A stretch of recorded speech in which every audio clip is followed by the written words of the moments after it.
Le nucléaire est-il vraiment un atout décisif pour le climat ? Comment gérer des déchets sur des millénaires ? C'est quoi au fond la radioactivité et qu'est-ce qui est vraiment dangereux ? Le Mac Futura est de retour pour répondre à toutes vos questions sur les défis d'aujourd'hui et de demain. Découvrez notre dossier inédit « Le nucléaire peut-il vraiment être écolo ?» dans notre nouveau numéro. Rendez-vous sur ulule.fr pour commander votre exemplaire. La santé sur écoute. Un podcast Futura avec Julie Kern. Bonjour, c'est Julie, chef de rubrique santé chez Futura. Chers auditeurs, écoutez dans de mauvaises circonstances, cet épisode de la santé sur écoute pourrait bien être dangereux pour votre santé. Alors, avant qu'on commence, pensez à baisser un peu le volume de vos écouteurs, car aujourd'hui, on va prendre soin de vos oreilles. Bruit de klaxon, d'aspirateur, de la circulation, des travaux chez les voisins ou de la musique écoutée à fond, nos oreilles sont mises à rude épreuve tout au long de la journée. En effet, être exposé à des sons trop forts pendant trop longtemps peut endommager de façon irréversible notre système auditif. Entre 60 et 85 décibels, un son devient fatigant et pénible. Entre 90 et 100 décibels, il est nocif pour les oreilles sur le long terme.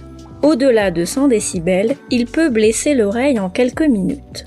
65 décibels, c'est le bruit d'une voiture qui roule, 90, celui d'une moto, et 100 décibels, votre smartphone avec le son monté au maximum et votre musique dans les écouteurs. L'oreille peut supporter 8 heures d'aspirateur à 80 décibels. En revanche, un concert de rock à 105 décibels devient dangereux pour le système auditif en quelques minutes. Une méta-analyse parue récemment a essayé d'estimer la prévalence des comportements à risque pour l'audition chez les 17-34 ans au niveau mondial. Selon l'analyse des chercheurs américains, environ 23% des 17-34 ans sont exposés à des volumes sonores trop élevés, notamment via les écouteurs et les casques. Et 48 autres % le sont dans des lieux de divertissement, c'est-à-dire des concerts, des bars ou des festivals par exemple. Cela correspond à 670 millions et 1,3 milliard, oui vous avez bien entendu, d'adolescents et d'adultes qui pourraient souffrir de perte d'audition, un problème de santé qui apparaît plutôt chez les personnes âgées. La perte d'acuité auditive peut être temporaire. Les acouphènes, ces sifflements aigus et désagréables, apparaissent fréquemment après l'exposition à un bruit fort par exemple, et ils disparaissent dans la plupart des cas tout aussi vite. Néanmoins, quand l'oreille est durablement touchée, ces acouphènes deviennent permanents et sont particulièrement désagréables dans les endroits calmes. Les sons trop forts provoquent aussi une perte d'audition qui est, elle, irréversible.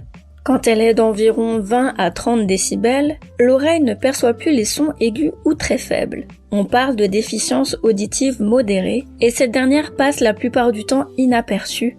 Dans la déficience auditive moyenne, c'est autour de 40 à 70 décibels qu'on perd. Alors, l'oreille n'entend plus que les voix fortes. Au-delà, c'est la surdité. Alors que faire pour prendre soin de ses oreilles ? Déjà, il faut éviter d'écouter la musique trop fort dans les casques et les écouteurs, surtout si on les garde plus d'1 heure par jour sur les oreilles. Lorsqu'on se rend à des concerts et des festivals, il vaut mieux mettre des bouchons d'oreilles de type boule Kies ou des casques anti-bruit et ne pas se placer trop près des haut-parleurs qui diffusent la musique. Les motards sont aussi particulièrement touchés par les nuisances sonores et les troubles de l'audition sont très fréquents chez eux.